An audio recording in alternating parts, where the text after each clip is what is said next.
In a second-hand set of dimensions, on an astral plane that was never meant to fly, through wavering star mists, see the Greater Tuin. Drifting onwards through space, atop the shell of the world's turtle, are 4 giant elephants, upon whose broad shoulders rests the Discworld. Welcome to Dining Table Discworld. We're reading through the Discworld novels and discussing them at our dining table. Be aware there will be spoilers for the current book and others in the series.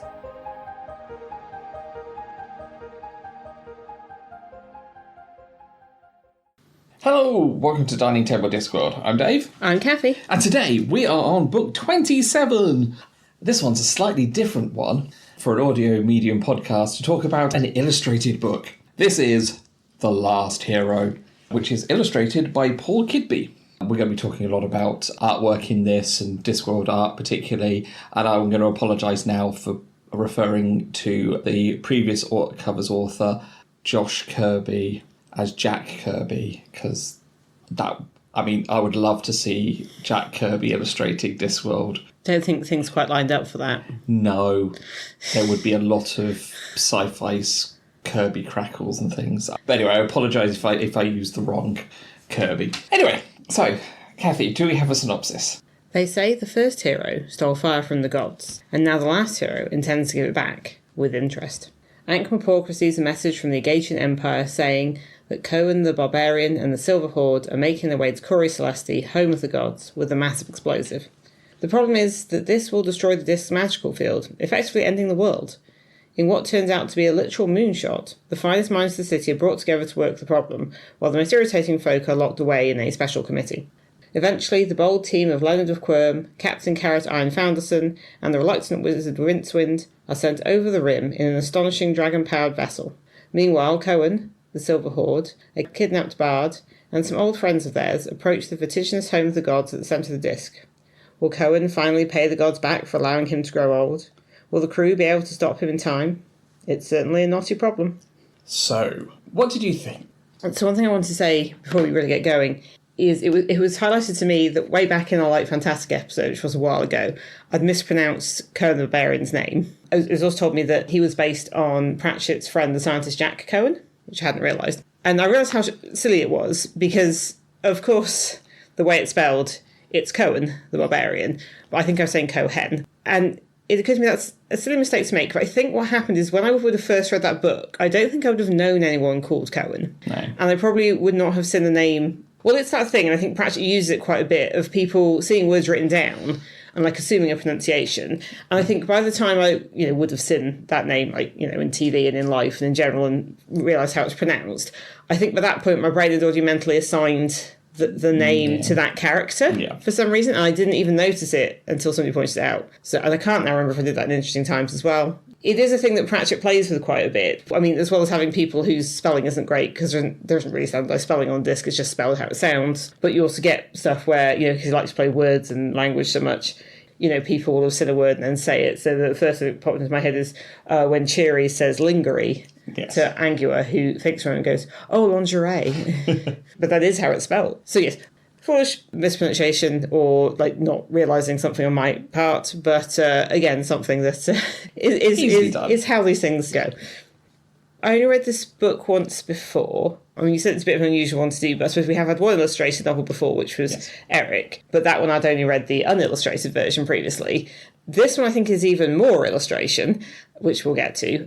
But when I read it before, I did enjoy it, but I don't think it stuck in my head very well. It was just bits of it, the kind of general shape of it, but not the detail. It didn't really sink in. So I think I didn't read it. Well, no, I didn't read it until I was at university. I think it was your copy that I read. So this is one we didn't have two of. No. But reading again, I like it. I think I was a little apprehensive because of how much we didn't really like Interesting Times. Yeah. But it's nowhere near as...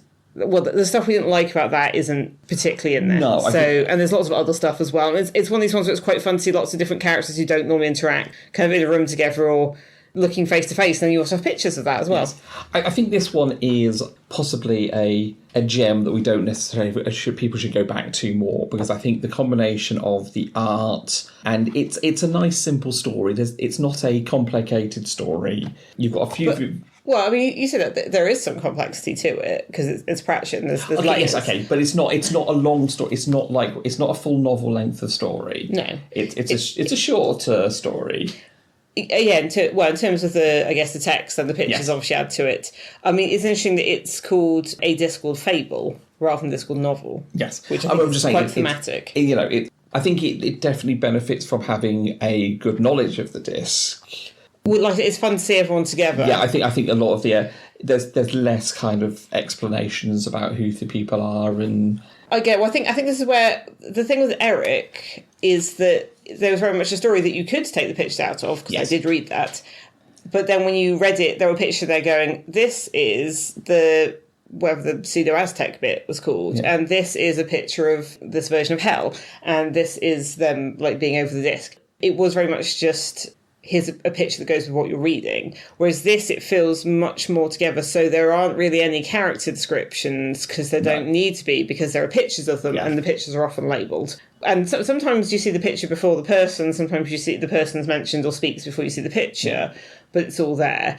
I feel like if somebody hadn't read Discworld before and they read this, it would give them a good taste of quite a few different characters that are across different books. I think you're right that there's certain elements of them, of characters that you don't normally see interacting, makes this adds to the interest for your Discworld aficionado kind of thing. But anyway, we've got lots of things to talk about, so where are we starting? Well, I suppose did we want to talk more about the pictures, or did we want to kind of go through the different sections of people and then circle back to the pictures? Tough one. Lady's choice. Both.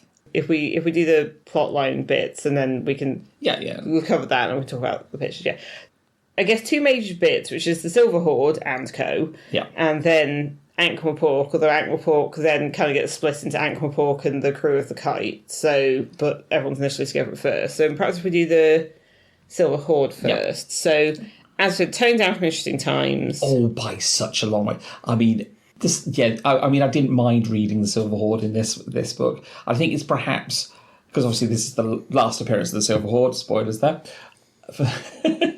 And so obviously the last time I read them, so I think possibly this is the version that I remembered better than what we had in Interesting Times. So when we had that kind of very kind of gross old man kind of. I mean, there's still some of that. It's some of the things that Wizards and what we've not quite but only vaguely had in Ankh-Morpork is like, here's a group of guys and they're just this type of guy, and they're all kind of this type of guy but slightly different flavours, like they've got some identifying features, the main one being like one of them is in a wheelchair. They're less unpleasant. Yes. And whether it is that is they have been slightly civilised by ruling the engaged empire, or I mean Truckle the Uncivil, who was the one who particularly made the jokes that we found so unpleasant before, he still goes the bit, yes, but it feels a bit more Beavis and Butthead. Yeah, and and they do call him out when he comes close to doing some. Oh yeah, there was one bit they say don't be too uncivil. Yes. So have they been civilised? I wouldn't say they've been civilised, but certainly, perhaps an editor's note. But yeah, it's just like very general in there. Like somebody will say something, he'll just go her, which and I mean a lot of it's. Yeah, it's not. We didn't have any of the inappropriate jokes, so that was nice. A nice change. Yes. So yeah, it's like Cohen and the group. Yes. Again, kind of like how the Wizards are a bit like Rid, Cully and Ponder and the group. So they have that a bit. So it's kind of one last job, one last hurrah. And the thing is, they don't realise that it's going to destroy the disc because they haven't thought it through. But they're not thinking things through people. They've never been that. No, they are very much. They are the action. We are doers, and then we'll pick up the pieces afterwards if there are any pieces left. Well, I think that was the concern. The interesting thing with this also is if you look at the dedication, there's actually a bit, and it's been drawn, where it says, in loving memory of old Vincent, and there's a drawing of one of the Barbarian Silver Horde guys. There's something about cucumbers, which I don't think is actually fully explained. There was something with cucumbers. They keep talking about danger, and then cucumbers keep coming up. And I think it's that old Vincent choked on a cucumber or something. I don't know. It is this kind of. I kept waiting for he's going to it's going to be clear what the cucumber thing is, and maybe I missed it. Old Vincent obviously died in bed, not in battle, maybe because of a cucumber in some way. And some way a cucumber is involved. I don't think one choked on it. I don't know if I said in bed. Because this is the thing. It's very clearly about grief and fear of mortality and wondering about your legacy. Yes. Which, they've obviously been sitting in agitating an empire, with getting everything they want. And suddenly they've lost one of their number. And it's like, hang on a second. Yeah, is this the way we want to go out? What are we doing here? We used to be feared across the disc. They're still feared across the disc. That's why this whole thing's happening. Okay, yes. I think the point is, and it's not. I don't think it's so much. There's a bit of we used to be. Yes. And there's a bit of an annoyance at being old, but I think what most is anger. Yeah. Like that's it. They're angry, and who do you take that out on? And in this world, the gods are right there. And I mean, it's not until later in the book they find out how much they have to, be angry at the gods about. And it's also there's legacy is a big thing. So this is the thing: they've kidnapped a bard who seems to be some sort of quite foppish guy. He's obviously not a Gaetian. He's from because he's from Borogravia, isn't he? Yes. I think Borogravia. Somebody mentioned Borogravia is mentioned very briefly in like one of the very early books, just as a place name and nothing else, which I think I hadn't noticed. But we know it's coming. But he's obviously quite foppish. I don't think he's there anymore. I think he's in one of the more... I think this feeling it was Quirm or something. Yeah. I thought it was something a bit posh. It's Quirm. Yes. Because that's, not France.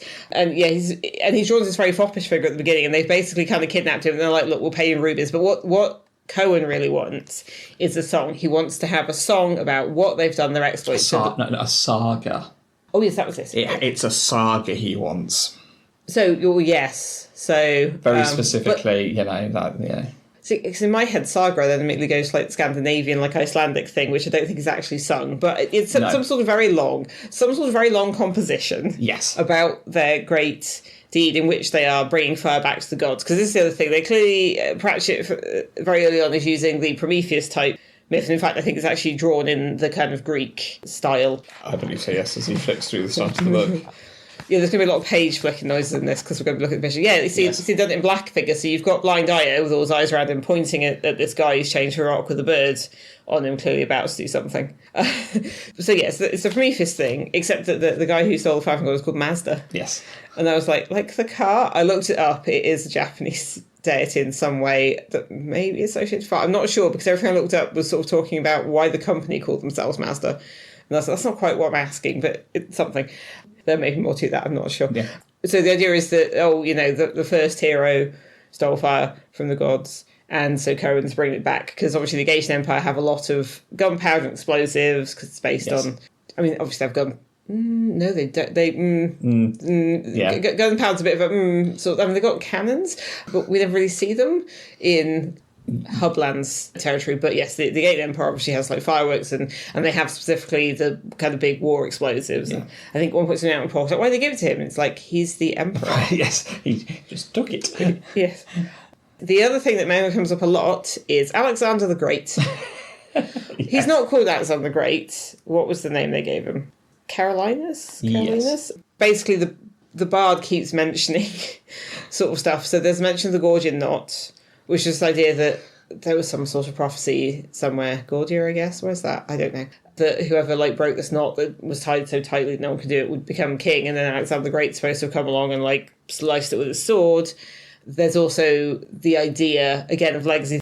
Alexander the Great is a person around whom a lot of stories are kind of accrete and kind of have hardened, which I guess is also kind of Cohen's deal.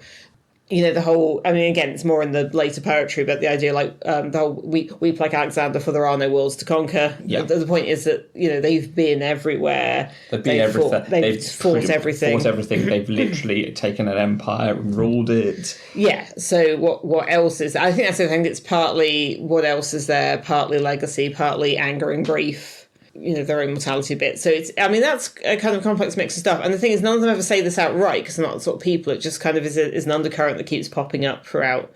And there's also that idea. So it's, again, the thing about being remembered, that there's that poem where there's the legs of the statue. And it's, again, I think that's right to Alexander, because he's sometimes called Ozymandias. Yeah. And it's this idea that, you have this statue in this great empire, but then it all is gone away and no one knows who you are later. Yeah. So, yeah, so that's the initial driving force of the Silver Horde. And as they're making their way to Cori Celesti, they pick up a couple of other people, one of which is Vena the Raven-haired, who is an old...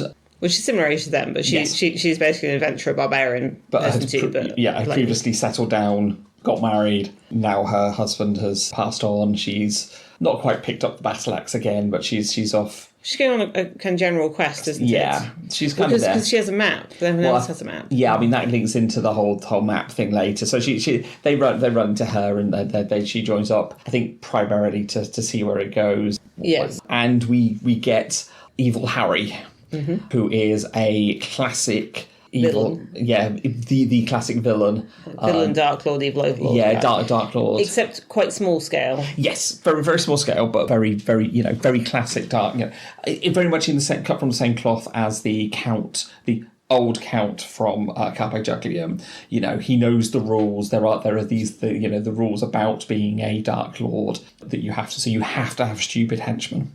You can't have smart. You've got to have the stupidest henchmen, and he's followed around by 4 of the stupidest people he can find, and they are all comically silly. I think there's like a troll and some goblins or something. Yeah, and a skeleton. Oh yeah.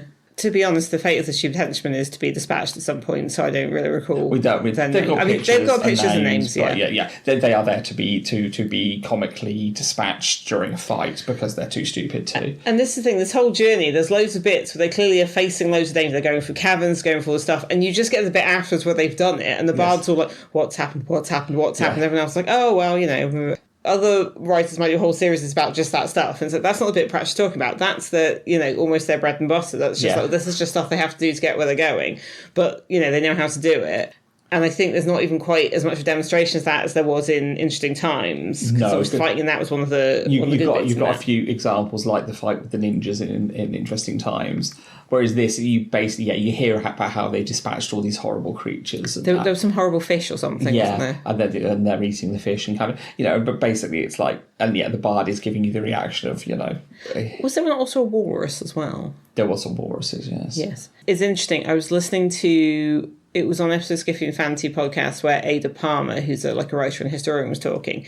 And one of the things she said is if you look at some translations of Beowulf, there's a bit where he fights something that's a sea monster, and it's quite often described in these very, in translation, these very literary terms, and it's quite terrifying. But she says if you read it carefully, look at another way, it could just be that he fought a walrus. I mean, I wouldn't want to fight a walrus, so hats off to Beowulf for that. I think it's just this idea that, it's some sort of water demon. It's like, it just seems to be a walrus. Yeah. But anyway, so Evil Harry is another fun. He's following them, he's joining in, because again, he also got a map, which is, a whole bit of a plot that comes together later. And, he's quite funny because... Yeah, as I say, he's following all these classic rules for evil. And everyone kind of respects him for it. Yes, because he's a classic, and even though he was small scale and, his dungeon was in his back garden or something, very... I thought there was something about an allotment in a shed. Yeah, these kind of silly ways of putting it. But, he was a classic, and that was quite he's quite a fun character who betrays them eventually. But he's supposed to betray them. Yes, that's what he was expected to. And he very, very clearly said so at the start. So I liked Evil Harry. The bard kind of goes from foppish, but then he's being dragged along. Well, first it's just all the rubies, and then Cohen keeps sort of talking to him and telling him stuff, explaining and saying, this is a bit to go in the story, and this is a bit to go in the saga, but eventually the bards, as it seems to happen, people who go along with these guys eventually starts to respect them and really like them, be like, well, not necessarily that's a bit it's a bit complicated, but sort of it's like, understand them a bit. Understand them and then start to admire them, and then by the end, he goes from foppish to very gothic. In fact, probably a little bit more than goth, because he literally makes like a lyre out of a skull. I mean, I'm looking at the picture is very dramatic. I mean, I think the whole thing is the guy's quite dramatic, but he's clearly gone through it because he was not, he did not choose this life of this sort of thing that's happening around him. But I mean, he didn't kill anyone, but I think they were just their skulls. Other people tried to make this journey around, there's bones and stuff. It's all a bit slightly darker fantasy quest type vibe to much of it. But yes, there's a bit at the end where he's found a skull, and then he's stuck some wood in it, and I don't know what the strings are made of, but he's basically made a lyre from a human skull, and he's looking very different to the beginning guy. I think there's a reference here that I think we're missing. I wouldn't be because he's not given a name, is he? But there's some stuff, and I can't quite think. It'll probably hit me at some point, or like I'll read it somewhere. But at the end, the last section with the picture of the it says, kid, said Harry, I don't even know your name. The minstrel's brow wrinkled. He wasn't certain himself anymore, and he didn't know where he was going to go or what he was going to do. But he suspected that life might be a lot more interesting from now on. I'm just the singer, he said. Play it again, said evil Harry. I feel that there's a reference, especially with the picture as well. Yeah, play again. Sam's kind of Casablanca, but that feels separate. No, that's fair. Also, I keep saying bard. Was it minstrel? I think at the end he's more of a minstrel than a bard kind of. I don't know what the difference between those things are, apart from the really bad one. Anyway, like the singing guy. But yes, the picture is very. I would describe it as kind of Diablo Necromancer for those who have. He's got a skull lyre. He's kind of looking a bit gaunt. He's got furs and. He looks quite haunted. Yeah. I don't actually get that reference either. But he's got like a skull on his knee, and he's. I think he's gone for definitely changed from the. Do we have it? There's a picture at the beginning, and he's very much in kind of like a big floppy hat and kind of like what you call courtly sort of clothes. Medievally, early modernish clothes. I'm not great at clothes history, but he's just obviously this slightly foppish sort of figure. Yeah. Yeah, so he is. Yeah, so he's got a very big floppy hat. He's got those puffy sleeves. He's got a proper lute. Okay, he's referred to as a minstrel throughout, but okay, I just mentally substituted the word back. Yeah, that's fine. I think, but right. That's yeah. Do we want to just mention about these scrolls we've been talking about? Yeah, that I think sense. Plays into. So obviously we're talking about that Cohen's doing this great thing, this last great quest, and in order to but he's managed to find this scroll of how to get to the top of Cori Celesti. So this will allow him to go up to return the. And as you go along, you find out that actually, Vina has a scroll as well that she's found, and. Evil Harry just happens to has found a scroll for the same thing, and in bits of it you're getting the gods in Cori Celesti, and they're obviously. It's been a little bit since we've had them, really. It is, yes. Yeah, this feels like a throwback to various things. But yeah, so this is once again playing the on the disc the gods play with the immortals' lives, and which is obviously a reference to the whole like Clash for Titans sort of thing. We have the playing pieces. Yeah, and we've had that through about Colour of Magic started it, but this is basically they're playing. Cohen's been just a piece on the board, and in fact it's illustrated as one. Yes, and I think we get a little bit more of the gods kind of bantering around the table, don't we? We get... this is the first appearance of Nuggin. Yes. So there's a bit where various gods talking about the various things they've banned. Some gods are saying, this and that. And you get the idea that they're very much like just trying to keep their worshippers on their toes or kind of keep them in line a bit. Yeah, I mean, yeah, it feels very in keeping with much of Pratchett's kind of view. Yes. But yes, that they're doing that. But then I think Nuggin says he banned both chocolate and broccoli. Yeah. And one of the... I think it's slightly Egyptian style, so it might have been Offler or somebody, is a bit like, that seems a bit much. And Nuggin's clearly this very peevish little guy who seems very angry. One of the other gods says he banned, and then says some sort of really long word. And the other god's like, what? And he's like, oh yeah, well, they don't know what it is, but it's keeping them worried. So it's sort of comical, but also a bit like, yeah, these guys are jerks, just messing with people. Yeah, and obviously you've got Fate being, right in there, in the mix. The lady. Against the lady who basically brings to bear her most powerful piece, which is Rincewind. Somehow. Yeah. We'll get to Rincewind, but yeah. Yeah. And yeah, they're just being jerks. And obviously they're just jerking Cohen on even more, which is... Well, I think the whole point is it's this idea of we are so powerful, we can mess around with you, we don't think of you as real. Yeah. Which, God's playing games with men. That was kind of the theme very early on. But it also feels very relevant in sort of that's how rulers have seen, regular people for most of the time. Yes. I mean, now, at a time when you'd think we have more understanding, there should be more equality and more things like that. Again, inequality is growing massively, and you've got all our lives being affected for the worse by a load of awful rich people who are incredibly powerful and just making life difficult for everyone else, kind of because of their own awful whims. Yes. So you can see why Cohen's pissed off.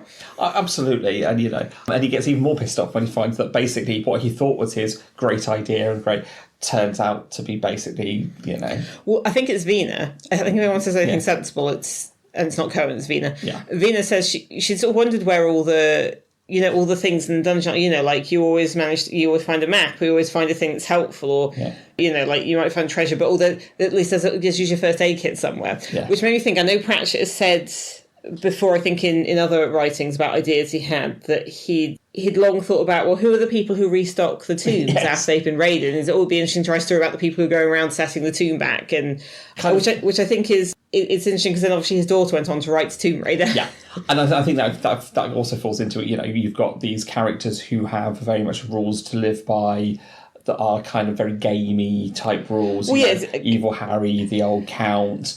You know, so it would have been really interesting to read his take on that. Much like many of them. Almost anything he mentioned that didn't. But yeah, no, it's just I think that sort of, I read that and I was like, I remember he said that somewhere else, and it just sort of tied in a bit. And the gods are sort of shown moving around on a board, but the board is the disc. But it could also be like a computer game, or some sort of other type of game. And I still think it's like, they're just playing the characters. Yeah. So it's an interesting, adds an extra layer to the whole quest, and as I say, pisses Cohen off even more, which, you know, is understandable. And then there's also the fact that the minstrel, who, you know, has become rather hardened at that point, because he's from Borogravia. And I think he does mention at one point, he says, like, Nuggan bans everything, or like, Nuggan's this really strict god. And then he meets him, he's really angry. Yeah, so at the end of the book, they do get to Cori Celesti. They do go in. They have to dress up as gods to get in. Well, they don't have to. They decide that they're going to sneak in, but that's not their strong point. So they decide to. It's a very funny image. Yeah, I think a lot of Pratchett books have stuff where, like, this is quite a funny image that he clearly had in his head, and now he's done in the page. But often it's very cinematic. But with this, it's like, no, he can get a guy to draw it. I do wonder. We'll probably get back to it, how much the interaction was between Pratchett and Kidby with how some of this was. But yes, it sort of shows Cohen as being the god of fish. So he's put like a giant fish head on his over his head, like a weird hat. I think Truckle in Civil is like creepy Cupid. They're just, he's in like a nappy with a bow and arrow. But yes, they're sort of pretending to be, because when they get there, the gods again decide to mess with them further by letting them in and pretending by welcoming them as gods to the you know, basically they knew for a while, and then and it goes all downhill from there. Oh, sorry, I just thought before we get to the full gods bit, just before that, so Cori Celesti is the mountain, it's the massive spire that's the sort of centre, and then Dun Manifestin, which is quite commonly the name of where the gods live. So it's kind of like you've got a physical mountain, but they live in like a kind of realm on top of there, which again, I think it's, although the gods come in a few different, you know, there's kind of Egyptian flavoured ones and different ones, it's largely kind of like Greco-Romanish. Yeah. But the point is that Cori Celesti is so tall that when they get on it, gravity changes so that although they're going up, it looks like they're going sideways. And if you look behind you, you can just see all of the disc. So that's a bit, I mean, and the Silver Horde aren't too bothered by it, but I think it kind of freaks out the minstrel. Yeah, that's fair. And it's interesting because it just ties in with a theme that some people I was talking to were saying about writing, like, about life as like a quest or like a journey. And then they're talking about like, oh, well, if you get to a mountain and you look back and behind you can see all the things you've done. And there was almost talk about, well, is it the journey and the things you've done when you look back that's important, or is it getting to the summit? And I mean, very much in this, the summit is going to be death. So you're like, oh, okay. And I think it being sort of sideways as well, it just kind of made me think of that. Like, it's almost a bit of an obvious metaphor, but I think it's done well. Yeah, yeah. But yes, perhaps we'll come back to the ending, because obviously this is that we have the two plot lines come out. So if we go to Ankh-Morpork now. Yes. I feel like all the Ankh-Morpork stalwarts in it, except for Dibbler, who does not appear once. No. But I would like to start with the... Sure. The way that the patrician finds out about what's the Cohen's plan, and that is because a wandering albatross brings him a message, and I like that because that was the same thing that happened at the start of Interesting Times. Yeah. It was a wandering albatross that brought, and I just liked that continuity that in the wandering albatrosses. So this is where we see Vetinari's amazing communication and committee skills, which we tend to just sort of see fairly one-on-one before, like when he's talking to Vimes, or occasionally when he's dealing with some other people and he has to shift mental gears a bit. Senior guild members. You sort of see some meetings, where you've got like the kind of, it's not quite the council, is it? But you've got various people meet and stuff. Yes, but you see him interacting with a lot more characters rather than his usual kind of circle. So first of all, there's the thing that like, well, we have to do something or the disc will be destroyed. And Ponder Stibbons has explained this, like, because if you blow up Cori Celesti, because the magical field of the disc seems to go in a kind of like I guess, hemisphere. Or we Suppose can makes sense. we can find the explanation. We can find Do we? Okay.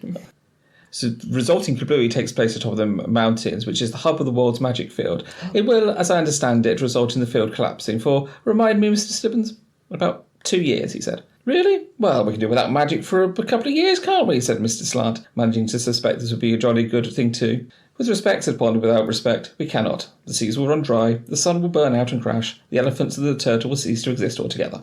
That will happen just within 2 years? Oh no, that will happen within a few minutes, sir. You see, magic isn't just coloured lights and balls. Magic holds the world together.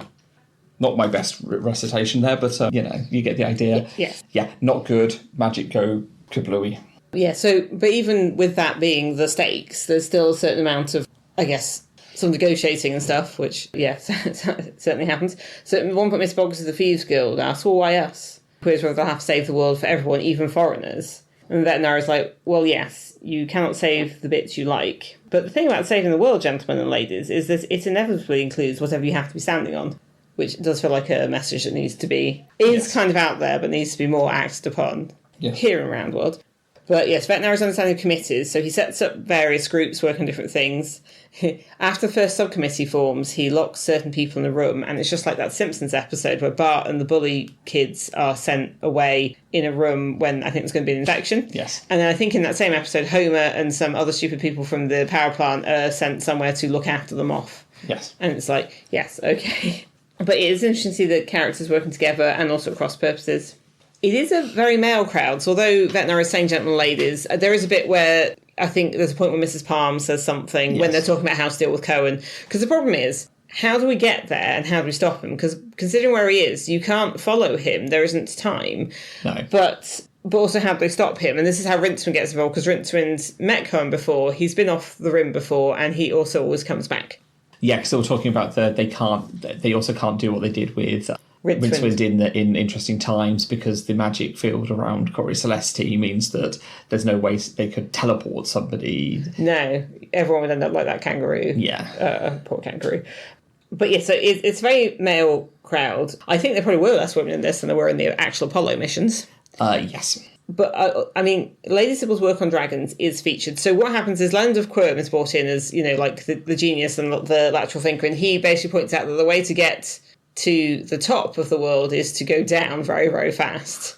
And eventually, if you go down enough, you go round, and then you basically get orbital mechanics. Yes. Which is just invented. It's basically pointing out that the moon does it every single day, and so why can't basically to do the same thing, just go under the disc and get slingshotted up and back round and drop onto Cori Celesti. Yes, and then the main sort of propellant for this is the swamp dragons. Got to be swamp dragons. Yes. So Lady Sybil is not in it. I think Vimes has like one line or one point, and that's it. Yeah. But her work is in it because there is a whole page of drawings of different dragons. Yeah. And then there's a key where it has all the little names of them, and it says this is specifically from Lady Rampkin's book. It's also interesting that the one thing that seems to perturb veterinary is upsetting the Sunshine Sanctuary. It's like, well... Yeah. Upsetting their proprietress, I'm sure. So it's just interesting. I'm like, the only thing veterinary seems worried about amidst all of this is annoying Sybil. Although I have to say, I imagine Sybil will be very interested in the diet that the Leonard of Quirm came up with for the dragons in order to help stop them exploding. Yes. Also in the leaf on the moon. Yeah, well, and also all those dragons that live over the rim. Yeah. Yes. Yeah. So, I mean, it's kind of... cool that she's sort of featured, but it's also sad she's not there. Yeah, I think this is... They're using her work and not crediting her, like the early space mission. I don't know that NASA didn't credit people. I think it just was ignored more broadly. I think in this you've got so many characters. It is a shame. I mean, Vena is really the only significant female character if we ignore the gods, because I mean, even then it's just the lady mostly. Yeah. I can't think of a particularly. So it's a bit of a shame we don't see too many. I think that goddess with the penguin from Small Gods has a line. Yes. But and again, Mrs. Palm has a line, but it's going to the moon is just a very masculine thing for some reason. Although that's kind of getting ahead of ourselves slightly. It's also interesting that it says that it wasn't the end of the world that was concentrating minds on Julie, because that's a general and universal danger that people find hard to imagine. But the Patricia was being rather sharp with people, and that was a specific and highly personal danger that people had no problem relating to it at all. That is fair. So basically, Leonard of Quirm comes up with orbital mechanics, creates basically a spacefaring vessel. He creates a way of harnessing the dragons and feeding them so they work as propellant. Rockets. Yeah. Well, okay, I suppose the food's the propellant. Anyway, no, I don't know. The food's the fuel. Yeah. He comes up with various other inventions. So this is the thing. The book also has various bits where you've got Leonard of Quirm's scribblings. And the things you could read through and just kind of flick past those and go, oh, okay, yeah. Because, and again, it's very much, it's in the style of Leonardo da Vinci. That's, obviously his thing. But then if you look at them, you can see there's details. And there's stuff like the writing's done in an interesting way, so that it looks a little bit hard to read, but is actually understandable. But there's also sort of little side things he's doing. So because quite often he wants to paint stuff, he designs 3 different kinds of spacesuit. Yes, which were quite interesting because for the 3 different people. And I mean, it's only in the pictures it mentions levity, which is the opposite of gravity. Basically the idea of weightlessness, but he just refers to it as levity. But because he anticipates there will be levity, he invents the pan that will stick to anything. Yes. Which is just, again, vaguely mentioned at one point, and then it keeps sticking to people. And the fact is that he basically has resources. Bearing in mind he's normally in an attic somewhere in the palace just coming up with things but kept out of the way. And he just comes up with all the stuff, and he basically is inventing all of this. Ponder's kind of helping out a bit where he can and having explained to him, although Ponder later becomes mission control. Yes. Basically. But he just basically has all these apprentices from him. I kind of think they basically clear out the Street of Cunning Artificers, the Alchemist Guild, and anyone who's handy with a saw. Yeah. And they're basically, because they have to go to the rim, so they're building these things on boats as they sail to where they're going to do the thing. Yeah. Yeah. So that's like a lot. Again, it's unfeasibly short amount of time, but again, it's a fancy novel. I think the thing is with this book throughout, the time scales are a little strange. Yeah, because you don't really. It's kind of a quest thing. You don't that Cohen and crew are traveling quite a lot, but you don't. There's no sense of time. No, and same with the other storyline. You know. Practically that it must have taken a while, the idea to build the kite, even with the amount of manpower you've thrown at it, it would still taken 6 weeks. It feels like it's a week at most, maybe a few days. But the book kind of makes it feel like it. Yeah. I mean, it does go back and forth, and there's other bits it goes into. So the vessel is called the Kite because it looks like a bird, like the bird, the kite. But it looks like a kite holding a fish, but the fish is the stage that gets released. I know Space Effect. I mean, we have been watching For All Mankind for a bit now, so I think I'm probably in the best headspace I can be for this sort of thing, whilst also not really understanding much of it. The fish is kind of a stage booster. There you go. It's like you got to think of the kite more like the shuttle. Yes. No, I'd understood that. And the fish is the booster stage, the big booster rocket stage. Those big orange things that are on the shuttle. Full of fuel. Yeah. And I've seen a video of a shuttle. So that's it. That's the... Sure.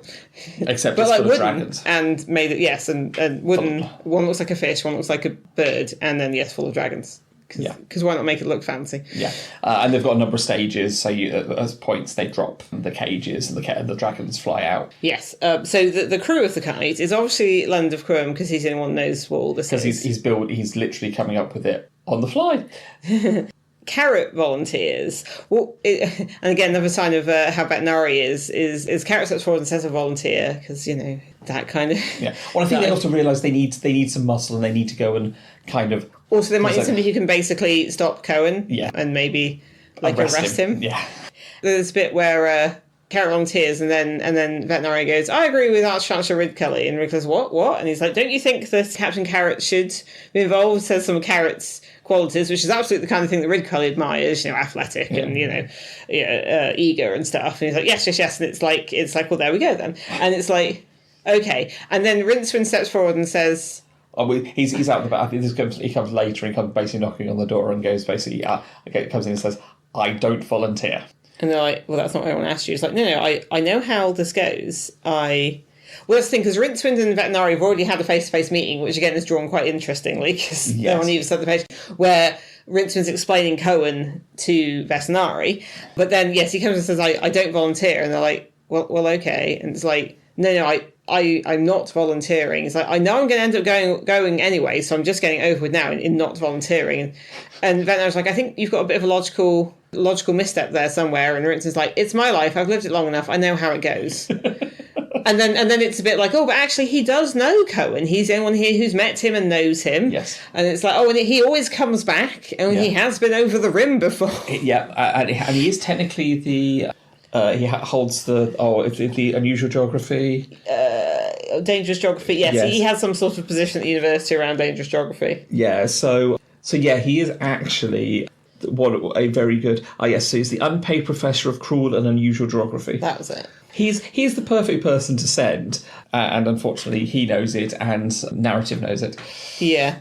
So it's not a Rincewind story, but he's a major character. Because it's not a Rincewind story, he's not running away from things. Yes. He's actually surprisingly not stationary, but he is stationary for a while, and then he's sent somewhere, but other people are with him. I like Rincewind in this. Because the thing I don't like about Rincewind is the one thing he always does, and the main point of any story. Unfortunately, it is the kind of, he's just going to run away from things and end up falling into it. In this, he's at least really he has pertinent information, and he knows experience, and he knows that he's going to end up. So he instead of go, look, I'm not volunteering. I'm going to end up going anyway. I'm just going to get that over and done with. And then he can actually engage with and actually be productive with it. And Rincewind and Carrot are an odd pair. Yes. This is an odd pairing. Yes. Because they just don't fundamentally understand each other. And I think Carrot almost kind of brushes over some Rincewind stuff, and Rincewind's just like, but why are you like this? And then there's a bit where, I think Carrot's asking they should have a name, and they don't really have a name. Like, they're not astronauts. I know the Kroll people are Chelonauts, which makes sense because turtle. I mean, Kroll is a little bit of a mission here. I mean, at one point, Rincewind asks if they're anywhere near Kroll, because obviously he's been, and they're the ones who are the space folks. So one assumes they've been doing a bit more, to be honest, but apparently we're not too bothered about that. And they're like, oh, no, we're far from Kroll. And then Rincewind's a bit like, so, but what about the circumference? Which, again, we haven't seen since Colour of Magic. No. But, yes, the offence that Kroll have put, I think not around the whole of the disc, but certainly a lot of the rim. Huge chunk of it. So they have to kind of blast through that, so there's some fire ships. Oh, that's the thing that Lord Vetinari describes as a knotty problem. Yes. So that somebody has said that phrase before Cohen says it at the end, just so that we're aware of that as a phrase that exists.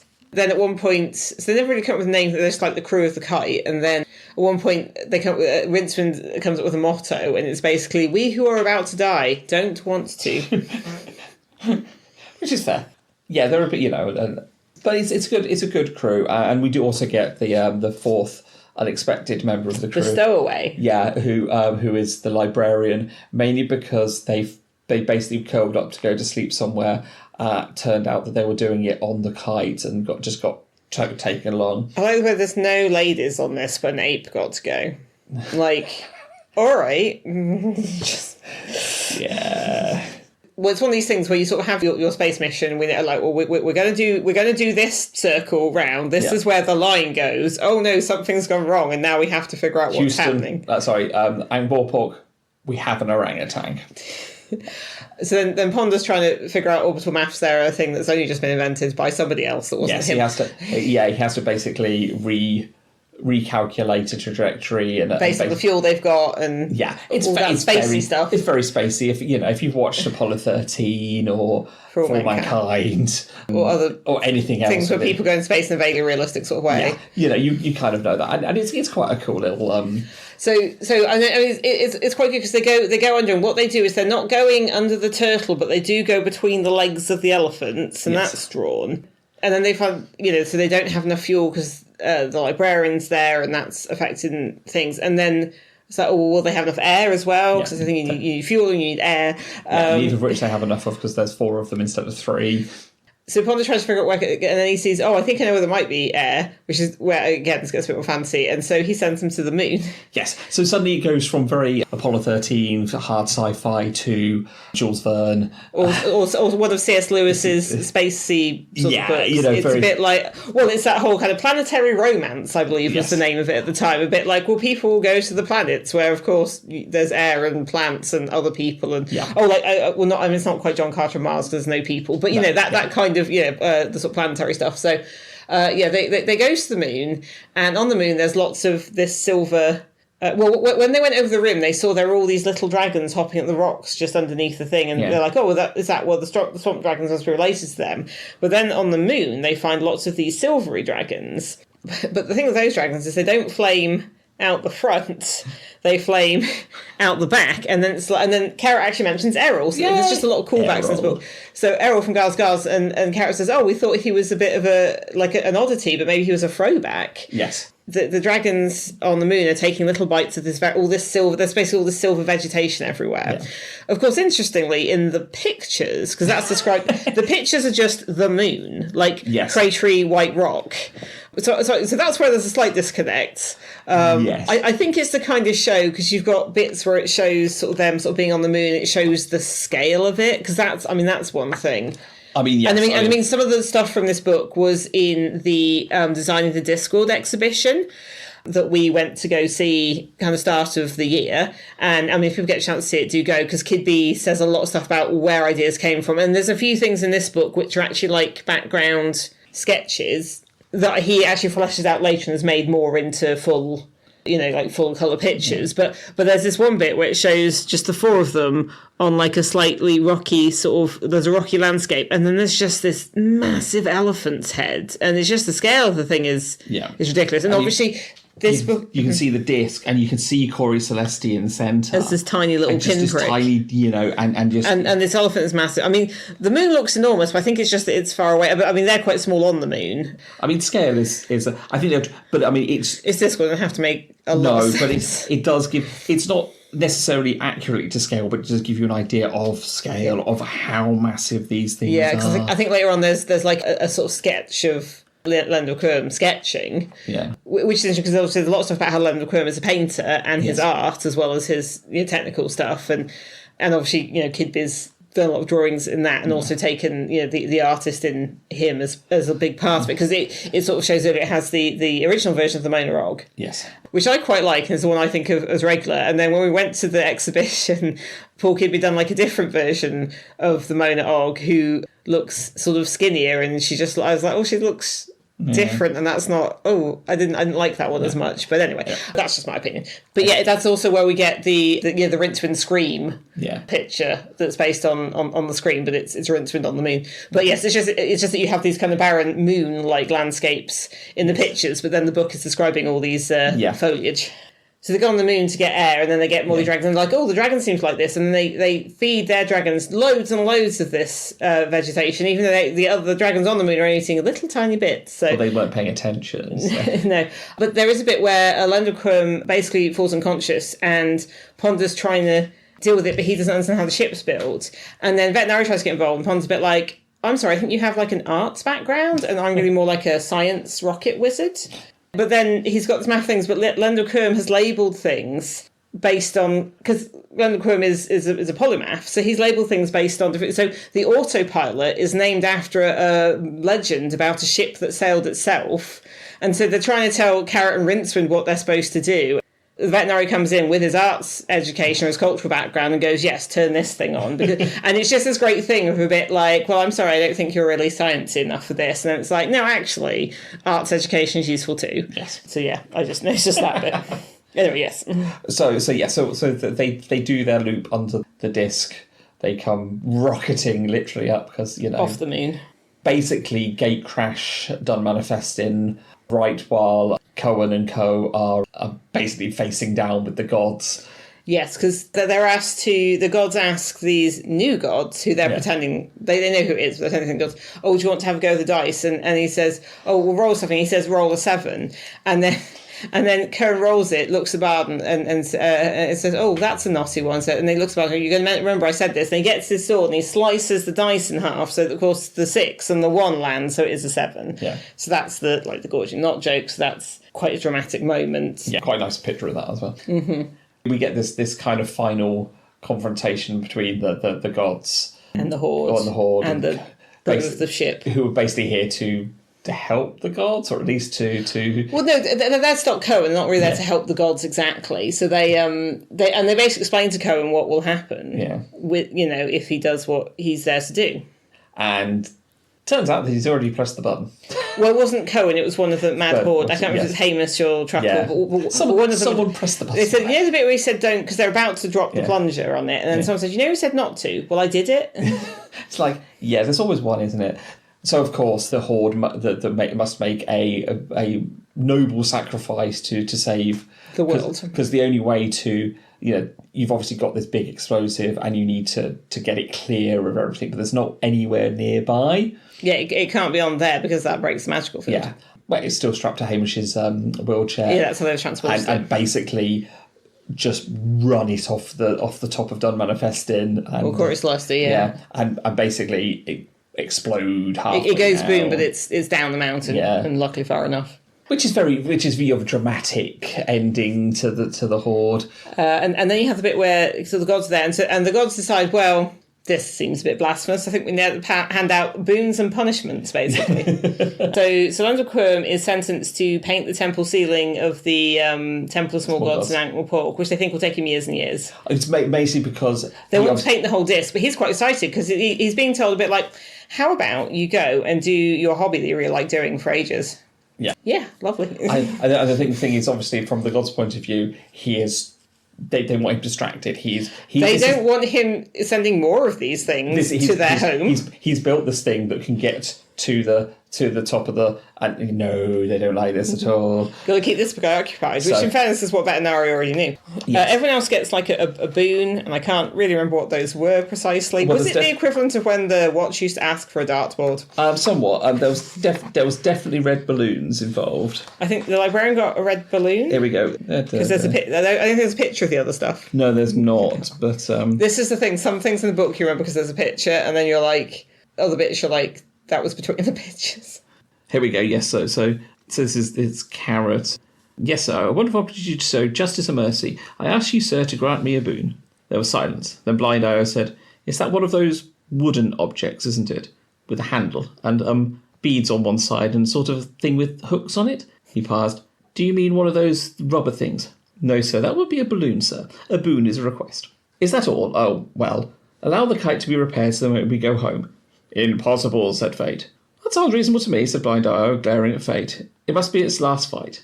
So yes, he gets... so Carrot kind of wishes to go home, because it's like the Dorothy wish, isn't it? And then it has a bit where it does show this massive Smith god sort of fixing it with tiny Lundquirm watching. There's a bit where it says, every pantheon has a minor god who knows how the bits fit together. And then it says, Vulcan, Wayland, Dennis, Hephaestus. Yeah. The thing with that is that obviously Vulcan and Hephaestus are kind of the same kind of dude. Wayland, sure. Dennis, I feel like is something perhaps just put in there as a kind of like, I don't know, craftsman type name. But the thing that kind of foxed me a bit is that Dennis is a name that's derived from Dionysus, and he's very much not a fixing things god. So that's just kind of struck. And the other thing is, Rincewind, do you want a boon too? Said Leonard to Rincewind. What? I'd prefer a balloon, as a matter of fact. A blue balloon. Rincewind gave Carrot a defiant look. It's all to do with when I was a 6, all right. There was this big, unpleasant girl, and a pin. I don't want to talk about it. He looked up at the watching gods. I don't know what everyone's staring at, I'm sure. Book, said the librarian. Does your pet want a balloon as well? Said Blind Io. We do have a monkey god if you want some mangoes and so on. In the sudden chill, Rincewind said, in fact, he said he wants 3,000 file cards, a new stamp, and 5 gallons of ink. Eek, said the librarian urgently. Oh, all right. And a red balloon too, please, if they're free. Oh, I mean, so he's got library supplies. Yeah, that's fair. Yeah, fair, yeah. Yeah. The things you have to do to get library supplies, eh? No comment. I thought you'd know. No comment. Yes, I forgot about the library supplies. I guess that was hard to draw. And a balloon. And a red balloon. Yeah, that was the picture. It does remind me there's a bit in The Good Place where like people have been given presents to distract them, and Jason just gets a Pikachu balloon. Anyway, then they get to return, and there's a bit where Carrot sort of says something to Rincewind about like, second star to the left and straight on to morning, and Rincewind's like, that's the stupidest piece of Astrid navigation I've ever heard. It's just whenever Carrot tries to sort of wholesome and optimistic or just like that, Rincewind's a bit like, I'm sorry, what now? So yeah. And then we get to the after bit. Yes, and more importantly to the Horde, the minstrel and the evil harrier. They were left behind to Well, Eivor had betrayed them because he wasn't going to go through with it, because that's his whole thing. And the minstrel was He's left not for heroics. The minstrel's left behind because he has to tell the story. Yeah. Veena doesn't go with them because she has grandkids, she has things she needs to do. Also, like, women are just more likely to survive than men. Yeah, but they basically see the horde falling and the big explosion. And then I think people try and come up with stories, maybe they got away this way, maybe this is what happened, and there's all this maybe. But you've got this great kind of illustrated, kind of, not... it is Bayeux tapestry style. Yeah, style of technically that's not tapestry, and obviously, but we get in the text as well. Is you've got the Valkyries have come to take the horde to the great feasting ground. Feasting in the sky. Basically, the horde steal the horses of the Valkyries and ride off into the... Well, because what happens is that when they're so up in the mountain, they can kind of see space. And I think the minstrel's one who tells Cohen that, some people reckon all those like little dots of light, all the stars out there are other worlds. And I think Cohen's be like, other worlds? And I think that's where the kind of Weep Like Alexander, no worlds to conquer. And I think the idea is that they're like, if there's all of that. Yes. And they basically go... And I think that's quite a nice fitting end for the... Well, the only witness I think is Veena, who... Because don't the Valkyries try to recruit her? Yes. And the Valkyries are very much those PE teacher types. Because the other time we see Valkyries is in soul music, and one of them is almost exactly like Susan's PE teacher. Yeah. And again, there's stuff about who's a soprano and who's a mezzo soprano, and so I think Veena sort of told she could join them. But Veena is also described as looking a bit like a reception teacher. And again, Pratchett uses the thing of the nice one who'd empty the wee out of the shoe, which is exactly what was said of Susan in literally the previous book in terms of being a teacher. So I don't think that's how teaching is so much now. But yeah. But yes, it's just that interesting thing that's there again. Yeah. There's that type of person. Yeah. But obviously Veena has a life to live and things to do. And again, women are just a bit more sensible than men often. She thinks of herself more as Mrs. McGarry now, which is her married name. So I think that's most of it. I think there's obviously we're going to talk about the art a bit as well, but there's one bit I do want to talk about, and it's just an aside. It's just there are odd little asides sometimes. Yeah, and this is a death one. And it has a beautiful illustration of it's Death sitting in the chair, stroking a kitten. It's absolutely gorgeous. If you've seen any of Kidby's art, you will have seen this. It's basically Albert trying to explain Schrodinger's cat, so the uncertainty principle, to Death, and it's just great. In the study of his dark house on the edge of time, Death looked at the wooden box. "Perhaps I shall try one more time," he said. He reached down and lifted up a small kitten, patted it on the head, lowered it gently into the box and closed the lid. "The cat dies when the air runs out." "I suppose it might, sir," said Albert, the manservant, "but I don't reckon that's the point. If I understand it right, you don't know if the cat's dead or alive until you look at it." "Things will have to come to a pretty pass, Albert, if I do not know whether something is dead or alive without having to go and look." And there's just the rest of the things, and he basically goes, and he's got this case. "I don't hold with cruelty to cats." It's just a lovely bit of random, and obviously then he gets told it's the end of the world. So it's but though doesn't get to go ride out with the horseman because we had that last book. Well, again, it's never end of the world book quite quickly, and there's that again. So anyway, do we want to talk about some of the art quickly, or have you got something else? Yeah. If you want to grab some. So I mean, one of the things this does relate to the art is with the page of dragons, because there's 50 different dragon breeds, which are drawings, which one assumes in universe Sybil's done. So 38. 38. I mean, it was lots. I did read them all, but the thing with reading them all is you've got some things like there's all the breed names, there's brief descriptions of each one. So something that says Ramkim's optimist, good-natured, seldom explodes. So there's lots of little notes like that. Sometimes it's about how they breed or how they behave, or one of them is, extremely frightened of spoons, for example. The one I quite liked was the Nothing Fjord Blue. Wonderful scales, but a tendency to homesickness. I was just like, is it pining for the fjords? I believe it is, yes. So I'm pretty sure that's a Monty Python joke in there. Yeah. And that's again a double page spread, and another bit there's Leonard writing stuff about dragons' wings and how they fly and stuff. As we've said, the pictures and the text can't really be separated where they could with Eric. I think this is very much it's obviously a collaboration. But I mean, you've got some absolute glorious pieces. So one of the early full praise spreads is the grey tattooing. You're looking up at from underneath the grey tattooing, you can see the disc and the elephants. It's just this majestic sailing through the stars.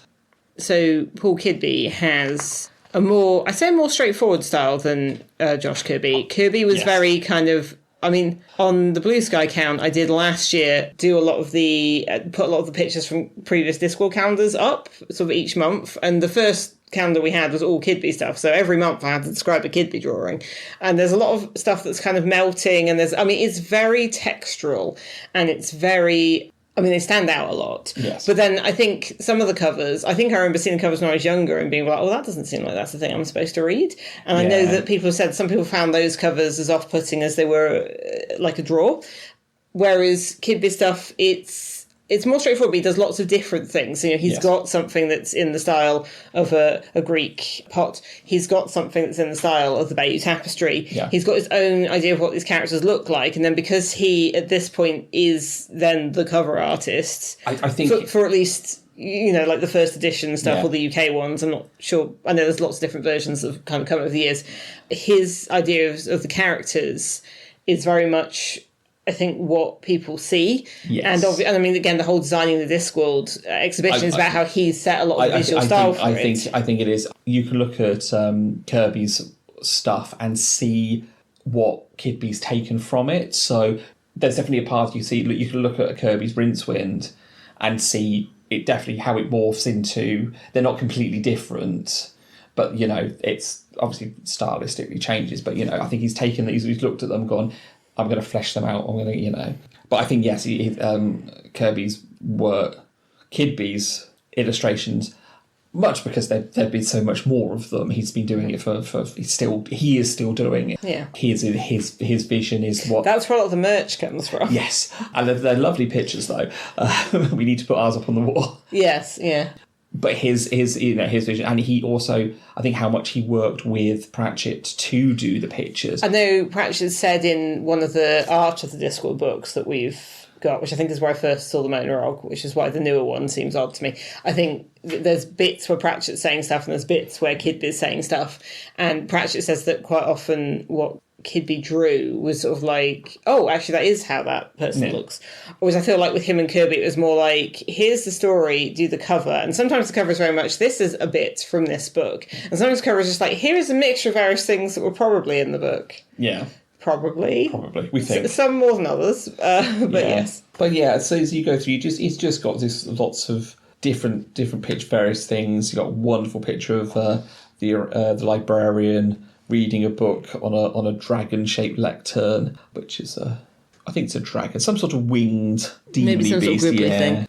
It's a classic picture of Done Manifesting, which is kind of pulling from, you've got pyramids, you've got stele, you've got kind of a Greek architecture, you've got some domes, you've got some heads from Easter Island heads. We're supposed to put something else down, I can't remember. Yeah, I'm sorry if I've not, and on the top you've got like Colosseum, so it's very much a pulling from what, round column stuff. I think perhaps the most haunting one double page is The Dead Discworld. It's a skeletal turtle with skeletal elephants and just a on fire. Well, rather than being blue, the disc is now red and black. Yeah, I think it's just. I assume he also looked at a lot of anatomy of what turtle skeletons look like. I think it's just an amazing because you see so many of it alive. That picture. And that's again early on to show the stakes to kind of like. Yeah, I mean, there's just so many great pictures in this that just complements everything. And as I said before, there's pictures that were spun out of this, like the Rincewind Scream image, which is him on the moon, and you've got like kind of the others in the background, the elephant, dragons, page full of dragons, yeah. But swamp dragons, that's the swamp dragon. So you've got a double page of swamp dragons, then you've got the key over the other side, sort of showing you the mission patch. That Carrot stitches as the mission patch, which is quite cool. Before this it was Kirby, and then obviously he died. I don't quite know the timing of that exactly, but then this is Thief of Time is the last one that Josh Kirby did the cover illustration for, and that actually was very clearly a scene from the book. Yes, with some other bits at the top, which I think we mentioned. And then this is it's kind of like the next book is then, here is all this art. And it's like, this is the new guy. Here is the new guy. Yeah. See all these things. And he's doing the covers now. Perhaps. I don't know. I mean, I imagine, again, I don't know the timeline of this. Like, they've perhaps been planning this for a while or something. I don't know quite the timeline of... I think it did have to be in the works for a while, given the work and things. Obviously. So I don't know if the plan was... I don't know if maybe Kirby retired and then... I just know that he died, but I don't... Again, I don't... No, we haven't don't. looked into time We like haven't that. looked at that. But it does feel like quite a good way of kind of handing it over, and Yes. then... And also, I think at this point, Kidby had been doing... was an artist Pratchett was turning to for a lot of stuff and a lot of fan creations. He had been for a while anyway, so he had been kind of like in the team for a while, but now he's like the cover guy. Yes. So I think generally I think we've enjoyed this. I think it is a gem that perhaps might be glossed over by people who, Well, it's not a novel, I guess. Yeah, it's called a Discworld Fable, and again, there's something quite fably and mythical about some of it, although not perhaps in the way some of the other books are. No. But yeah, it's very much, you have to get the one with the full colour illustrations. It's a bigger... It's I don't think... Do they sell it in different versions? Well, if they do, they shouldn't do, because it's... I don't think they can. No, it's a bigger size, so it's not... It's a big book. I'm trying to think of the size. It's tall and broad, but it's thin. Yes. It's one of the... It's because it's a big illustrated book. Yeah. I think we definitely recommend people seek this out and have a read of it. And look at the pictures properly. Marvel at the pictures. And there are words in some of the pictures. There are lots of words. Next time, we're actually on to a slightly different one, slightly off to the side, and one with the longest name. It's The Amazing Maurice and His Educated Rodents, which is... So the first YA one in the... It is kind of... Is it YA or is it child? We can have that discussion. Yeah, we'll have that discussion later. Yeah, well it's one I feel like I should know better, and I think I must have read it at a time where I perhaps wasn't quite as receptive to it. I read it hugely later. I didn't read it at the time. Well, I mean, I can't remember exactly for the time. I'm pretty sure I read that before I read Last Hero. But considering how much I liked Mice and Rats when I was a teenager, I don't know why the one that's all about those animals doesn't stick in my head more. The Last Hero and Maurice came out in the same year. Yes. It's 2001. But yeah, I don't think I read it. Wasn't it until I got the discard copy from work? That's beside the point. We can talk more about that next time. So thank you very much for listening, and we'll catch you next time. Bye. Thank you for listening to Dining Table Discworld. You can find us on Facebook at www.facebook.com/Dining Table Discworld. You can also find us on BlueSky at dtdiscworld. All our other contact information and credits for our music can be found in our show notes. Thank you for listening again, and we'll see you in our next episode.